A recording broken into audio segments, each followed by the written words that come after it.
right manner, we'd ask that you would be with each one that's gathered here, that their input would be helpful to things that need to move forward for the county. Lord, we ask these things in your precious name.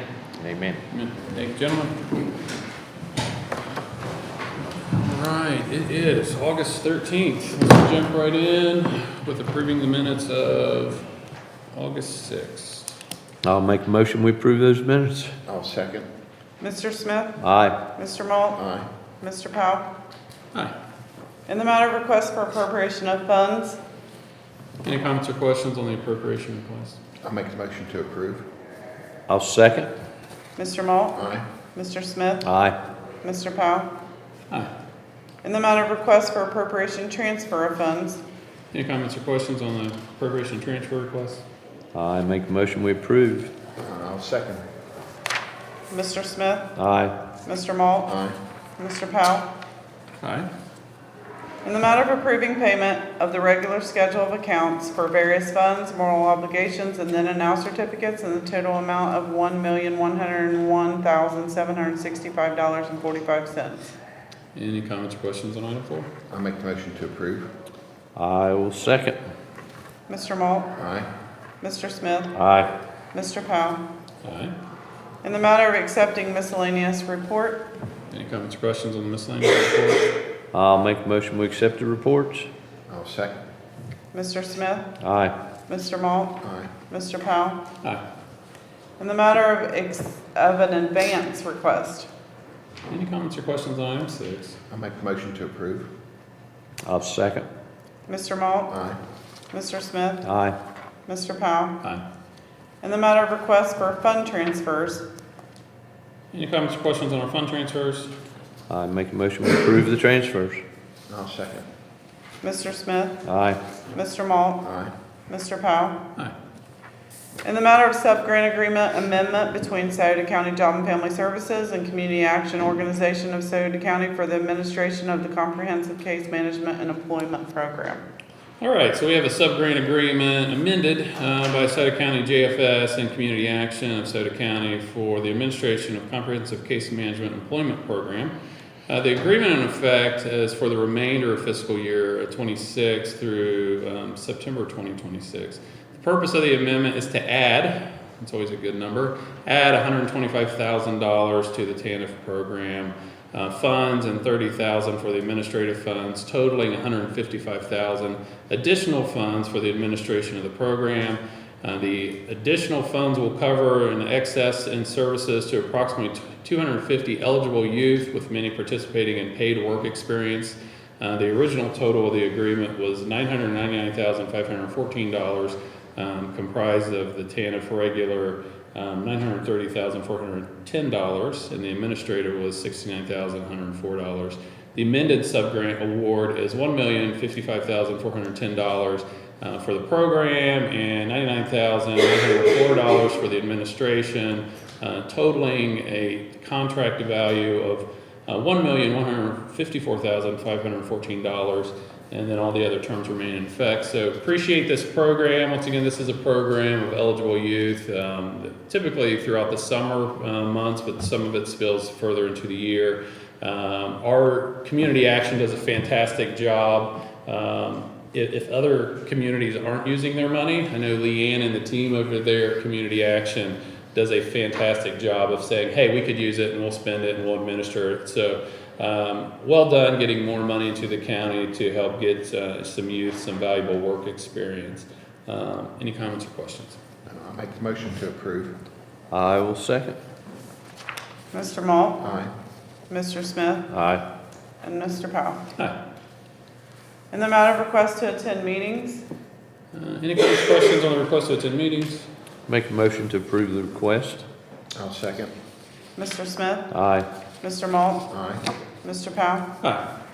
In the matter of change order for SCI CR 160-0.75 Fort Hill Slip Repair Project regarding the engineer. So the Fort Hill project is done and open, and appreciate Engineer LeBron and his team on getting that done. It was a 1,000-foot slip due to excessive rain last year. He was able to get grant funding within a week for this project. There's a lot of different items. I'm going to go straight to the dollar amount. The changes resulted in the following contract price. Contract price prior to the change was $1,768,069. There was an increase resulting in the change order of $56,186.78.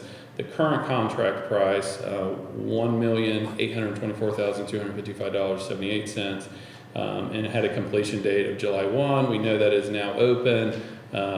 If you have not yet been on Fort Hill Road, it looks really good. They got they've done a ton of work on it. So once again, appreciate the engineer. That money once again is grant money. There was some local match through the engineers funds, not through the commissioners, but appreciate his hard work in getting that road reopened. Any additional comments or questions? Yeah, I'd like to reiterate, Engineer LeBrun is fantastic to work with. He makes it really nice going, and I'll make the motion to approve. I'll second. Mr. Malt? Aye. Mr. Smith? Aye. Mr. Powell? Aye. In the matter of letter of support for the Ohio High Value Network Rural Health Transformation Program proposal regarding SOMC. Yep, so this is a letter of support for the Ohio High Value Network. Specifically, it's a proposal under the Ohio Department of Health Rural Health Transformation Programs for the Rural Ohio Clinically Integrated Networks and Rural Health Innovation Hubs. That's a mouthful. Specifically to the value of Southern Ohio Medical Center. They're a great partner within the community, and what they're looking at working on and the value of the proposal, and I'll just read. Proposal would create some shared infrastructure and services that independent rural hospitals could not efficiently build alone. Proposed work includes some shared data, population health platform, accountable referral hub, expanded payer and value-based care capabilities, and network leadership and operations. Depending on the member and community priorities, the proposal may also support centralized or locally based care coordination, telehealth specialty, remote patient monitoring, and a dedicated rural maternal health initiative. So this is SOMC working with several other rural hospitals within the region to enhance their services and their capabilities for everybody they serve. Any additional comments or questions? I'll make a motion we approve the letter of support. I will second. Mr. Smith? Aye. Mr. Malt? Aye. Mr. Powell? Aye. In the matter of letter of support to the City of Portsmouth's application for the Ohio River Commission's River Tourism and Recreation Grant. As we do often, we're always asked for letters of support. This is specifically for the City of Portsmouth. Appreciate their partnership and everything they're doing with riverfront development. And even prior to this project, there's been several things we've worked on with the Ohio River Way and some signage. So they are looking to enhance the riverfront and to increase tourism visibility and promote local businesses and attractions there. So this grant is for a lot of wayfinding, different things like that. So any comments or questions? Yeah, I believe Portsmouth is going in the right direction with their tourism, and I'll make the motion to approve. I'll second. Mr. Malt? Aye. Mr. Smith? Aye. Mr. Powell? Aye. In the matter of resolution regulating the use of engine brakes to cause exhaust systems to emit noise commonly known as jake braking regarding Franklin Furnace. So we did hear some concerns. Clearly, Google's the contractor Holder is moving dirt. A lot of activity happening there in Franklin Furnace. We've been asked if we could do some sort of resolution regarding jake braking, which is just basically exhaust systems that emit noise. We're hearing some complaints with the amount of tractor trailers that they're not used to, quite frankly. This resolution today says all of Franklin Furnace. I really wanted this on the agenda more as a discussion item. Should it be all of Franklin Furnace or specifically roads? Our engineer is out of town currently, so I wanted to pick his brain on as well, but since this was brought up, I wanted to kind of get it in front of the board to consider. Right now, the construction traffic is not supposed to be going through Franklin Furnace. That is part of their deployment initiative. It should be coming from the Ironton side to limit that impact, but of course there's still some residential along that way and along Haverhill Road. So I just wanted to put this out here for really some conversation and kind of where you gentlemen may be on this. Should it be all of Franklin Furnace? Should we specifically the dedicated route that Holder and Google has laid out in terms of their construction traffic? If we're already getting some concerns now, and I think right now there's 150 local union workers on that site, mostly operators. There's some laborers there right now. But as you reported last week, that number is quickly going to rise to 3,500 construction workers probably within the next 6 months. So it is something we should probably go ahead and address. Also be aware that should we pass this resolution, this does have it would authorize the sheriff for ticketing. This is something they could be ticketed for, so please take that into consideration as well. But I just wanted to throw it out to you two gentlemen in terms of your thoughts. Well, I've been around a lot of places where the exhaust brakes or the Jake brakes have been used, and they can be annoying. I mean, if you've got a lot of trucks coming in, they can be annoying when they use those things. I think that before we would say the whole Franklin Furnace area, we should probably talk to the engineer and also maybe the township trustees up there to see, if that's what they're wanting. There may be areas up there that, you take 52 runs through the Franklin Furnace area. And, are we going to regulate that on 52 as well as, Gallia Street up there or whatever? We could probably break it down to just the streets that they wanted or however, but I think we need to maybe have a little more discussion on where exactly this needs to go other than just to blanketly say we're going to put them. And honestly, I don't even know what the parameters are for Franklin Furnace. I mean, I don't know when you say Franklin Furnace, I don't know that there are parameters that say where is Franklin Furnace. That may be something that we need to look at too before we decide where we're going to put those signs. Yep. Okay, good. Yeah, I would concur with Commissioner Smith. I don't reside in Franklin Furnace, so I don't know exactly what their concerns are, but I have an idea. So I would like to talk to the township trustees as well.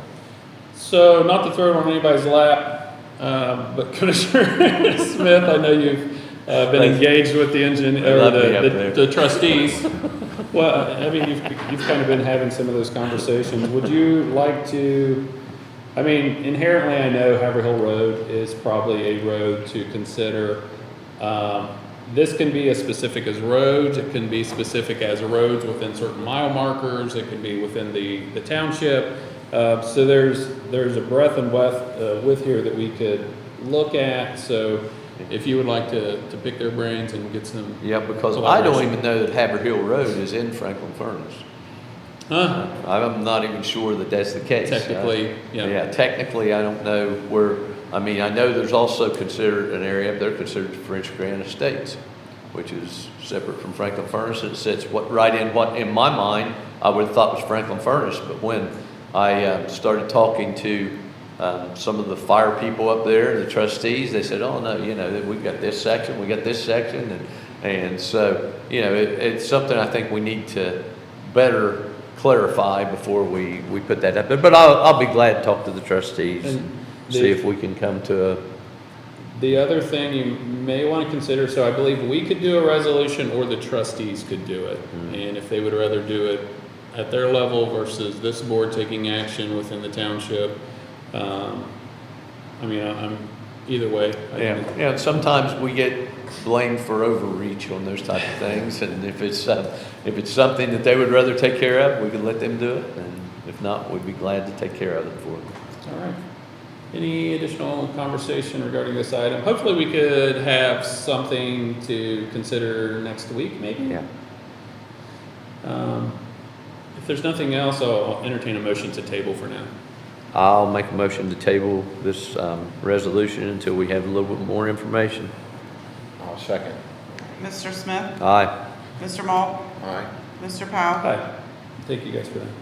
In the matter of resolution recognizing August 2026 as Ohio Proud Month. No, Amanda, should we do two resolutions here? So 14A and 14B? Okay. So Ohio Proud Month, this is a resolution. Whereas Ohio's food and agriculture industry generates billions of dollars in economic activity and is a top industry in the state, and whereas Ohio grows and raises more than 200 diverse types of crops and livestock, is home to hundreds of processed food and food ingredient manufacturers, and is a leading supplier of dairy products, eggs, frozen foods, fruits, vegetables, and specialty crops. And whereas Ohio Proud is the state's signature marketing program administered by the Ohio Department of Agriculture and helps consumers support local Ohio farmers and local businesses by providing a way to easily identify food and agricultural products made in Ohio.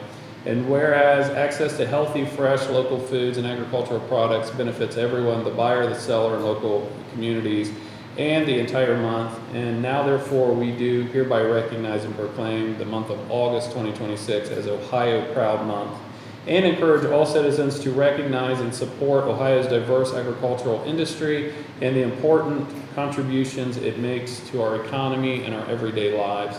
I think it's important that we recognize our agricultural industry. It is still one of the largest industries in the county. Of course, this board supports the farmers market, so that is a direct farm to consumer that we support. And then, of course, we just experienced at the fair all of the hard work that the 4-H and the different kids are being exposed to livestock and farming in the process. So it's very much part of our heritage. So I'll entertain a motion for this resolution, and then I have a second piece to consider. I make the motion to adopt. I'll second that. Mr. Malt, Aye. Mr. Smith, Aye. Mr. Powell. Hi. 14A or 14B? 14B, so in the matter of resolution recognizing a local Ohio Proud partner. So it was requested also as part of this initiative that we recognize a local Ohio Proud partner. This is somebody that is signed up with the Ohio Proud network. And in our community, and I'm putting forward that we recognize Furman's Orchards out in Willersburg, Ohio, off of 140, to be recognized and for us to elevate up to the Department of Agriculture. Their farm was founded in 1958. Currently operating on 120 acres. Of course, Paul and Leanne and all the kids there are very involved in the community. They give back a lot. They not only are they a farm, but they're also contribute to our tourism with agritourism, with the different events they do throughout the year. They're just generally a great partner, and they're a great example of what it means to be Ohio Proud. Any additional comments or questions with this recognition? I've been out to the Furman's farm, Furman's Orchard many times, buy pumpkins, buy apples, buy peaches, whatever they're growing out there. And they're the thing that you run into, and I think it's this way with most farmers, most people that are in this type of businesses, they're the ones working. They're out there, they're working, and they're part of what's going on. When you go in, you talk to the owners. They're the ones that's selling you the stuff. They can tell you everything about it. And with that, I would proudly make a motion that we adopt this resolution. I've known Furman's Orchard since I've been old enough to walk, and I've had nothing but wonderful memories about Furman's, and I will gladly second this. Mr. Smith, Aye. Mr. Malt, Aye. Mr. Powell. Hi. And we will figure out a time to get out to Furman's and formally present them.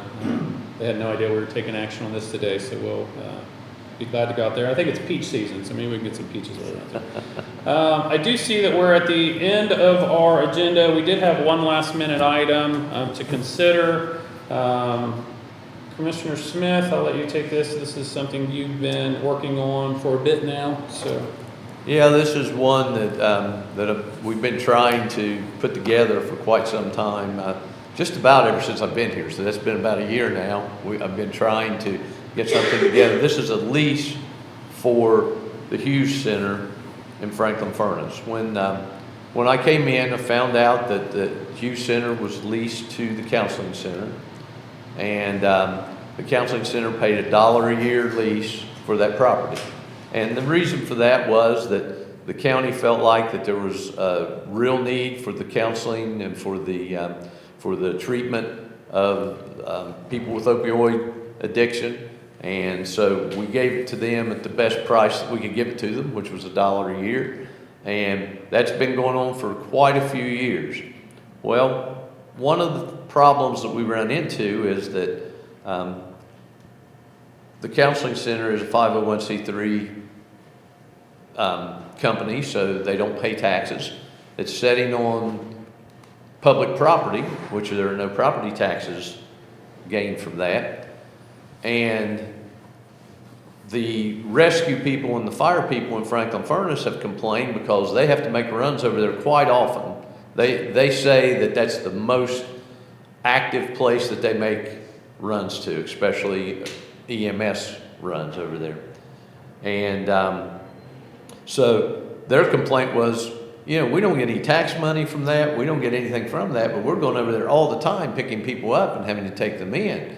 And so we discussed that amongst ourselves and decided that maybe we should come up with some system to where that they could be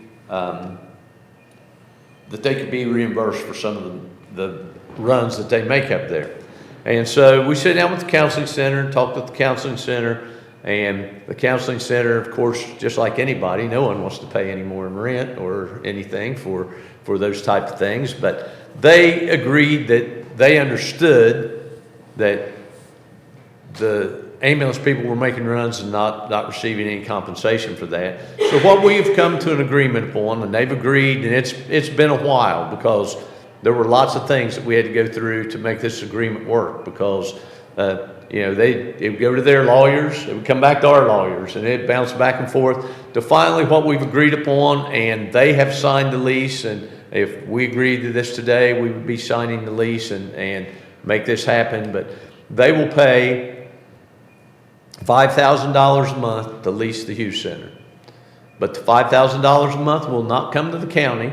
The $5,000 a month will be paid to the Green Township trustees, with $3,000 of that each month going towards their rescue, their EMS people, and the other $2,000 going towards their fire department to help them be reimbursed. And there was a question from the counseling center, was that too much money? We feel like that's an awful lot to be paying them. But my response was that they've gone years without getting anything. So this kind of makes up for some of that. So we finally got the lease together. It's been approved by all the lawyers and stamped and all that stuff. And all it needs now, we've got the signature of the counseling center on it. All it needs is our signature. And so I'm asking today that we would approve this lease, and that during this lease, it's a 3-year lease, I believe, is the way that it's set up. And it would be $5,000 a month for the lease of the property, but all that would go to Green Township to be able to help compensate them for their loss and what they lose making runs over there quite often. Now, is there, I know there was a back and forth regarding an out in terms of if we would want to terminate the lease. Was that a 90-day or 60-day? I know there was some pushback on that. Should we want to, at any point? In the negotiations, they wanted like 120 days, and we had in there previously 90 days. That we left that at 90 days. Okay. So there's a 90-day, if they want to leave, they can notify us 90 days. If we want them to leave, we can notify them 90 days. There's also, they were wanting a thing to say that we would not, within the next year, do that. And our attorneys advised us that that was probably not a good idea because, somebody comes along wanting to purchase that property, we don't want to have ourselves backed into a corner to where we couldn't do that if we needed to. So our attorney advised against that, so that didn't go in. And pretty much the lease itself is pretty much just a copy of the lease that we had for $1 a year. It's just there's a few things added, a few things subtracted, but that was all copied from that. And so it's pretty much the same. So there is a 90-day time period that needs to be passed on if you are going to ask someone to leave or if they want to leave, so. All right. Any questions, comments? I think it's a good deal, and I'll make the motion to approve.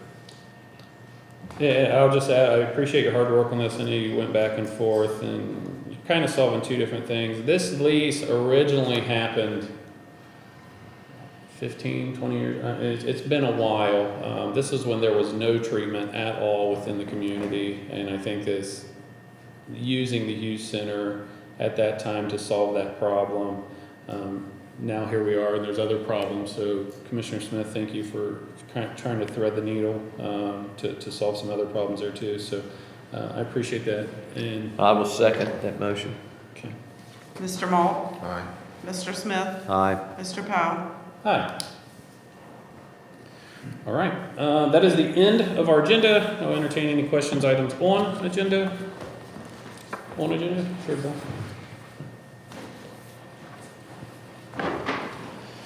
Guys, good morning, and thanks for the opportunity. On the agenda, item number 8, with the community action sub-grant agreement, just for clarification's sake, so those out there in the social media world don't get it wrong. The money is not coming from a county general fund No. or anything like that, and it was earmarked for this very type of Correct. purpose. This is a common grant that we see every year that comes from the state. It just looks like they were able to, Community Action was able to pull in more money, so we have to update the grant agreement. And in essence, the commissioners just act as a gateway for that kind of funding. Yeah, and I think a lot of times that's a misunderstanding. I appreciate the opportunity to clarify. There's a misunderstanding when some of these things are going through. It's because we're the fiscal agent, so we have to approve it, and then it goes to the right places. So a lot of times with grants, regardless of the department, it still hits us because the money comes in and then it goes to where it needs to go. So they did all the hard work on it. I don't want any belief that we did the hard work on this. We have to consider it and vote on it. So appreciate both of these entities for once again bringing in some additional funding for our youth. All right, item number 12, kind of piggyback on item number 12, talking about the Ohio River Commission Tourism and Recreation Grant. There's been a big push by the city and the county over the last several years to promote a natural resource. You know, have you had any development at all on Rails to Trails? And is there anything else that you're working on with the city to promote that type of activity? So Rails and Trails, gosh, this is the project that just goes on forever. So Norfolk Southern went through a acquisition, so they were, our project got held up a little bit. My understanding, they did finally file this month with the rail board to formally abandon. This should have happened 6, 7, 8 months ago, and then they had bigger things they needed to worry about versus giving us a rail. So they'll file, there's a 30-day, we file. The current timeline, it looks like that could formalize in October, November timeframe, and then they have 120 days to take up the rail and the ties that, but they won't touch anything connected to the bridges. So we're getting there. It's the 5-year. I've been working on it for 5 years. Not trying to burden your You're day. fine. Just You're fine. No, it's a great project. It's one of those things we get a ton of questions on. In terms of partnership with the city, this was actually a conversation that we had with our Community Development Corporation, the city. So the grant came out. It's up to $100,000, and the question was, do we want to do something for the Scioto River, or do we want to throw our support behind what the city's doing, as to not kind of spread out the competitive nature of what's going on in the community, because we're all one community, but 2 entities can go for the same money. So chose to, especially with everything going on with the riverfront, and if it can help enhance it on day one, then I think that's the route that makes more sense. So. Okay, thank you. And off the agenda, would anyone up there like to weigh in on the potential demolition of the elementary building in Otway? Being from Otway, I'm not touching that with a That I is, didn't that think is, so, but I wanted to ask. look, it's a village decision. They're their own political subdivision. You know, there's been a lot of conversation there. You know, I was the last fourth grade class at that school. I have a lot of good memories there. I was out at there's a coffee truck that sits up there, and just taking my kids back through there and explaining. And I understand both sides, but at the same time, if you're saving it, you have to make sure the money's there. If you're not saving it, you have to have a plan. I think they're figuring it out there. They've had some robust conversations, and we'll see where they land. But I see both sides of it. I was looking for robustness this morning as well. Merit or Will, do either of you have a comment? You know, Bill, I've been through this. When I was on the school board at South Webster, we had to demolish a couple buildings out there, and buildings that I had attended when I went to school out there, and the community gets torn in both directions. And if you look at what happened out there, the old Vernon School building was demolished, and there was real uproar over there because there's nothing else in Vernon Township. But now that is a park, and the township owns that park, and they have a lot of community activities over there, and there's even talk now about trying to get some funding to build a new fire station and put on that property there.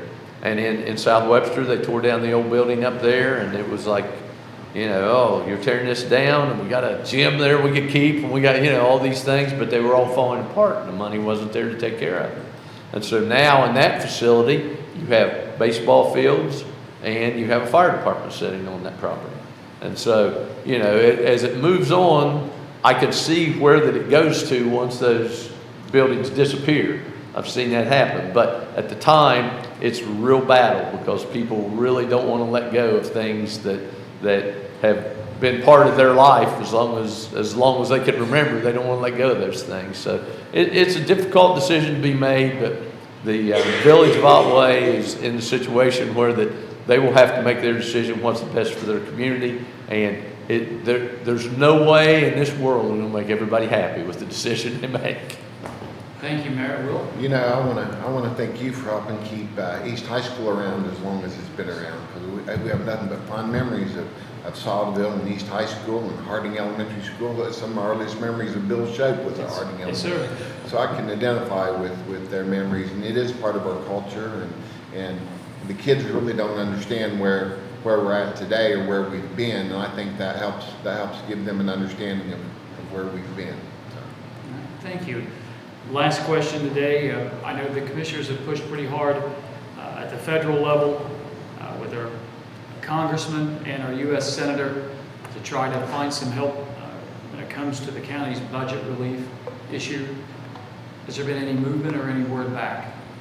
I have a conversation today with some folks for Bernie Marino's office. Really what I'm targeting specifically is the Children's Service structural system, not the staff, just the structural system within Children's Services. So there's two things kind of happening in parallel right now. For children to qualify for Title IV money, that formula is based on dollar figures from, I believe, 1996. So there's a structural issue that how many people truly qualify for what poverty was in 96 versus what poverty is now. Just inflationary, not counting everything else. So there's some fixes at the federal level we'll be talking about with them on, and there's even a potential push to, if a child is in foster care, then just automatically assume they qualify for Title IV, and that's another angle they could go. So that's happening, and then next week we'll also be in Columbus with Rep. Pizzulli. I mean, he just initially he dropped a new bill regarding rate cards for children's services, trying to truly solidify what they should be charging or what a max should be. So we'll be in Columbus next week with Rep. Pizzulli to try to tackle the issue from the state level and the federal level. But in terms of them giving us money, like they're not, unless you guys have been successful, I haven't asked that question. I'm trying to tackle the structural issue that got us here versus, hey, bail us out, and then a year later, it's the same thing. And another issue, Bill, with the 4E money is just, it gets hung up in federal paperwork. You know, you had these government shutdowns, okay? 4E money gets hung up, and to the people sitting in Washington, it doesn't seem to be all that important to make that money flow. But to the people sitting in over at Job and Family Services who needs to pay their bills this month, it's important to have that money flowing. And I've sent a letter. I sent a letter to Congressman Taylor's office, and they've started an investigation into it. But you know how federal investigations go, so it may not move as fast as we would like to see it move. But at the time I sent the letter, we were probably backed up $400,000, $400-some thousand in 4E monies that the federal government owed us. But having talked to the Department of Job and Family Services, that's not unusual that it gets backed up that much. So we're hoping to make that flow a little faster, a little better, so that we can at least have that money. Now, once again, as Scotty said, that's not a fix to our problem that we have, replacements, but it will help us a little bit in paying for those things. Yeah. Go ahead. I haven't sent out any letters, but I have been in contact with Senator Marina's aides, and I have spoken with Taylor, and I spoke with Robert Sprague, so I'm getting the word out as best I can. So. And then just to clarify, so we keep talking about the expenses going up. I want to make sure people understand this, and I'll share some numbers once I have the hard numbers in front of me. I was on a call yesterday regarding this issue. Ross County's cost of care went from, I think the numbers I heard, and I'm going by memory, 2016 was roughly $154 per kid per day, average. In 2024, it was up to $152 per kid per day. So once again, the commissioners up there are also, I think I heard $3 million that they've put into the system. So it's still very much a structural issue. Hocking County, their numbers looked very similar. I'm getting numbers from Cuyahoga County and Franklin County in preparation for next week. So once again, you have an industry that has increased what they're charging threefold. Tax revenue hasn't changed. The cost of everything else has not gone up threefold. So, and then the other interesting part I heard is, so let's say we have a kid in care that needs some health services, mental health services. So you can have a provider that's billing Medicaid specifically for the health side of it, and still say, well, this kid is difficult, so I'm still going to charge the county more. So they're actually getting two revenue streams from the same kid. So I'm trying to figure that out, and we'll be talking to the Department of Medicaid to kind of drill down to see what is the current, like what is that dollar amount that these providers are getting from just one of our children, not just what we're paying. Because once again, we have a $1,500 kid, we got a $1,200 kid. Those are outliers, but still. But those providers are also getting Medicaid money to tackle some of the mental health stuff. So it's a broken system. There's no better way to say it. There's some legislation being moved, but we all know legislation moves very slow. I have faith. There we go. Good. And you care to comment on the executive session you got coming up? Yeah, I don't care. We do have an executive session. Thanks for reminding us. Executive session, specifically with legal counsel, I think it has to do with the One Ohio settlement stuff. I think there's a couple more cases we'll be getting updated on. Guys, thanks very much. Appreciate it. Appreciate it. Thanks, Bill. All right. Sure.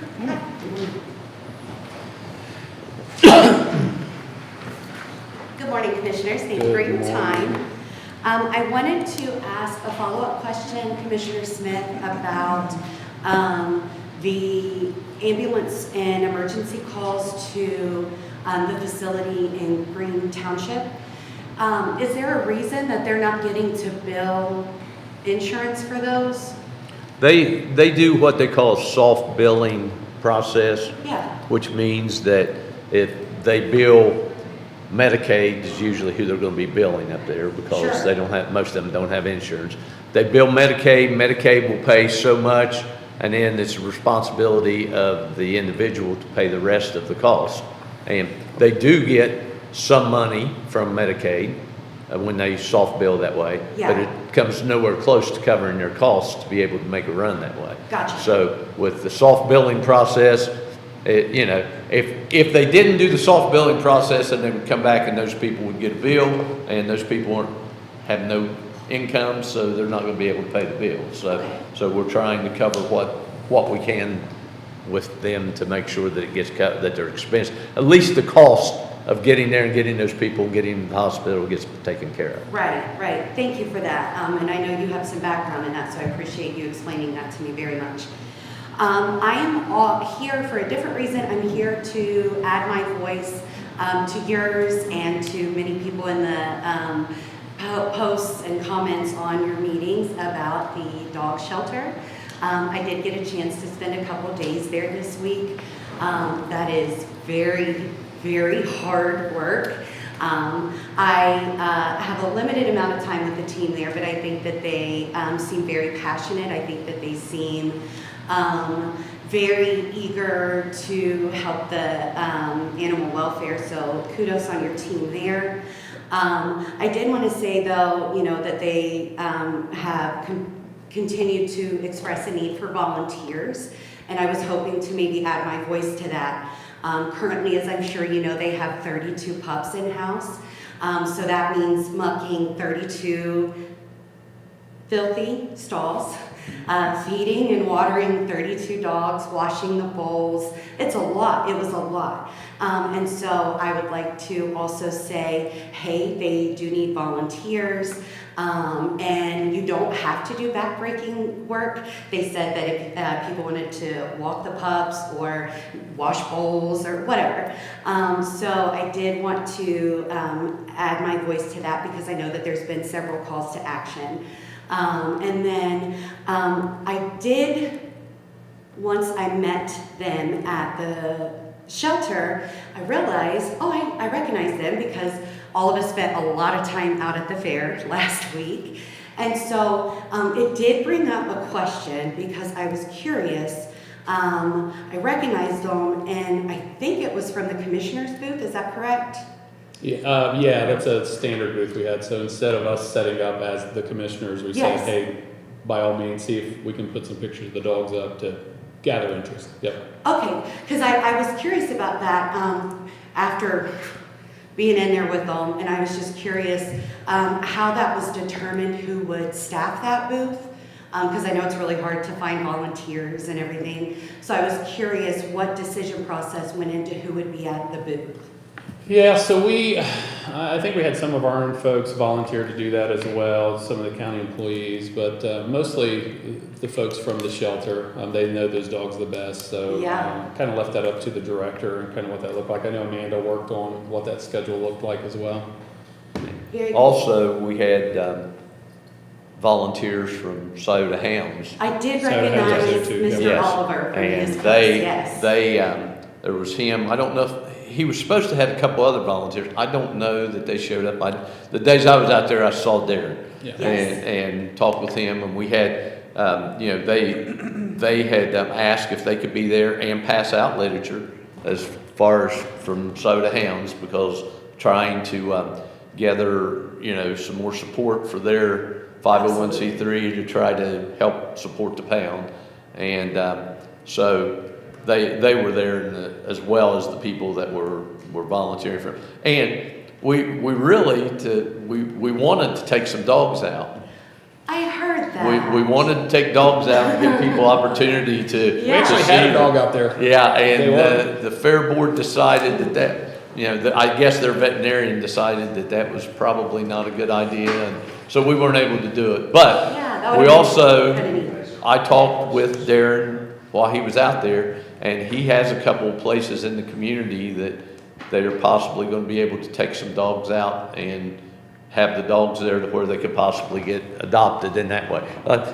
This is just my opinion, if they come in, they see the dogs, it would be real hard to walk away if you were on the dog. You're not wrong. You are not wrong. So, and one thing I think you'll see us kind of moving toward as we're restructuring is, so if you look at what Pike County's doing, they have an interesting model. So they have their warden who's the director, they have another warden who's assistant director.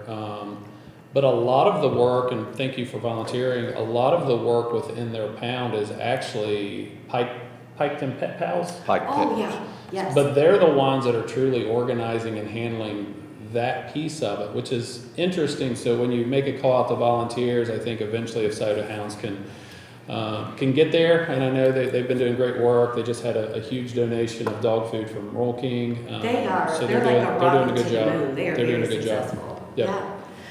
So I do want to circle back one time to the booth, just because my brain goes a lot of different directions. So was that the commissioner's booth? Yeah, so the fair board allows us to have that booth. I mean, the whole fairgrounds, the commissioners, if you want to technically, like Yeah. it's all under the purview of the county. So Right. yeah, that's been a booth that we've used since I've been here and probably well before, but yeah. Very cool. So just to kind of, I'm circling around and just to kind of get to the point, I'm wondering if it was the best use of time, because I know how hard they work, and to come in the morning, do all that, and then to have them at the booth.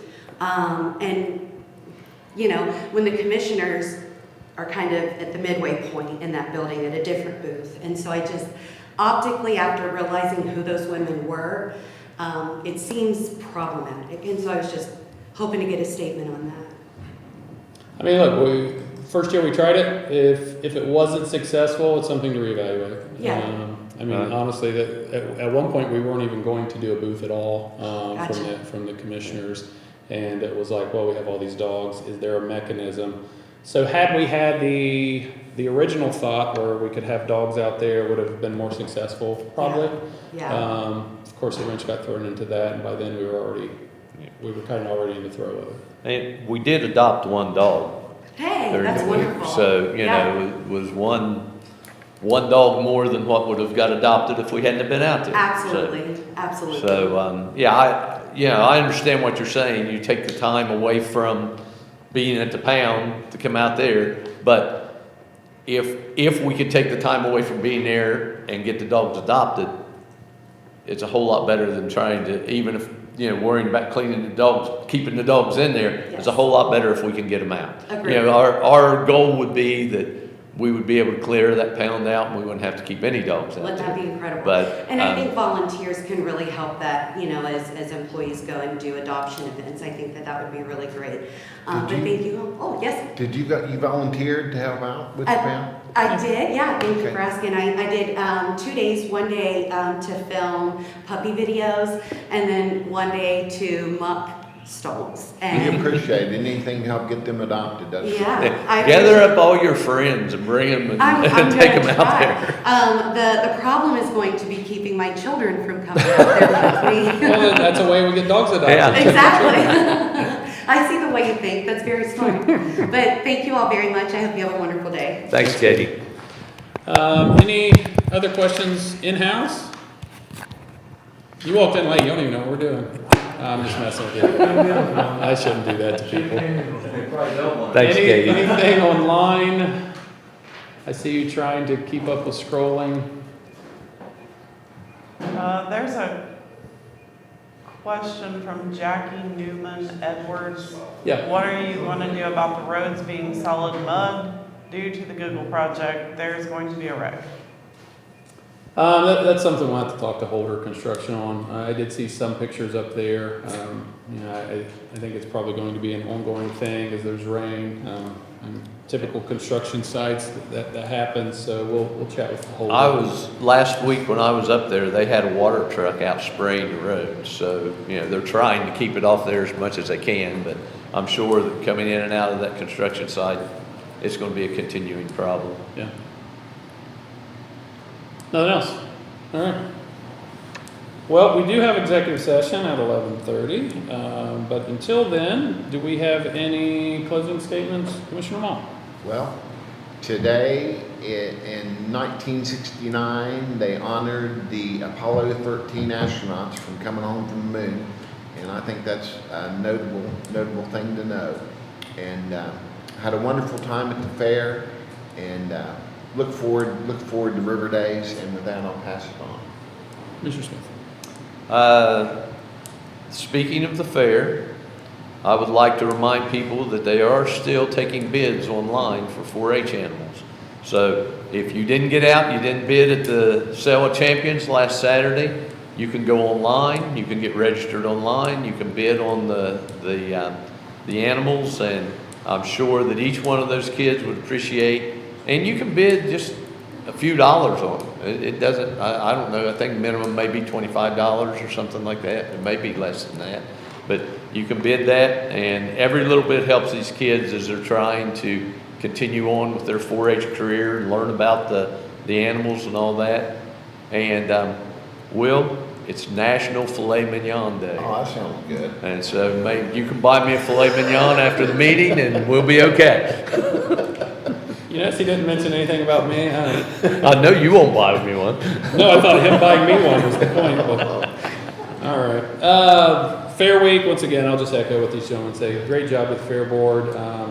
School Bus Derby, as always, was exciting. It was packed over there for the normal derby, but really the inspiration comes from the 4-H kids and their hard work and kind of seeing those barns full. And I think the numbers were down a little bit, so encourage. Really, if you have any younger children, it's a great opportunity to introduce them to hard work and responsibility and really what it looks like to take care of something or to do a service project. So next time those signups come around, I'd encourage you to get involved.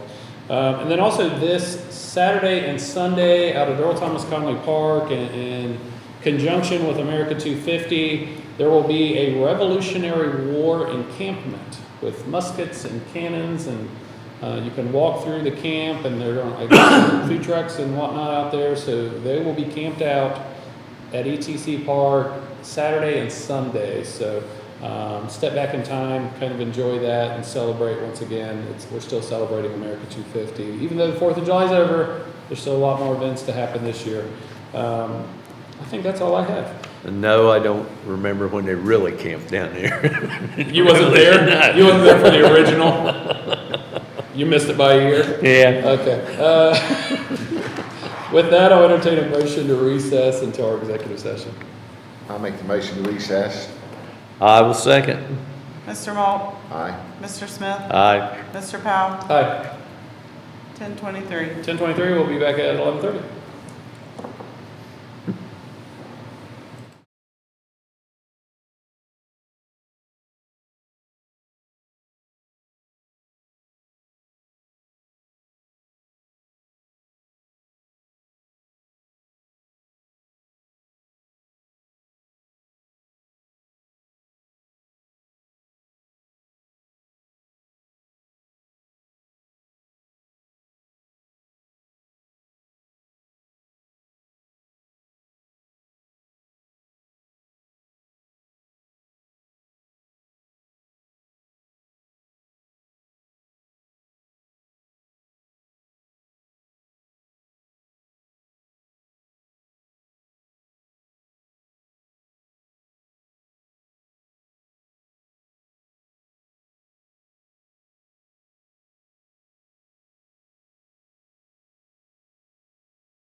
All right, welcome back. I do recognize that it is 11:05. Attorneys have asked if we can move up executive session. So I'll entertain a motion to reconvene. I'll make the motion to reconvene. I'll second. Mr. Malt, Aye. Mr. Smith, Aye. Mr. Powell. Hi, and once again, it is 11:05.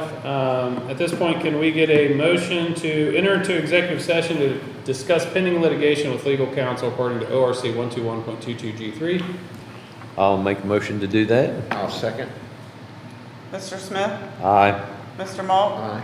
Mr. Powell. Hi, it is 11:06, and we are now in executive session. We'll be back shortly.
All right, it is 12:06. At this point, I'll entertain a motion to exit executive session and reconvene our regular session. I'll make a motion to exit and to reconvene regular session. I'll second. Mr. Maul? Aye. Mr. Smith? Aye. Mr. Powell? Hi. Today, we do not have any actions to consider, and we have nothing else on the agenda. So with that, I'll entertain a motion to adjourn. I'll make the motion to adjourn. I'll second. Mr. Smith? Aye. Mr. Maul? Aye. Mr. Powell? Hi. Everybody have a great weekend. Go down to ETC and enjoy the Revolutionary War encampment. Have a good one.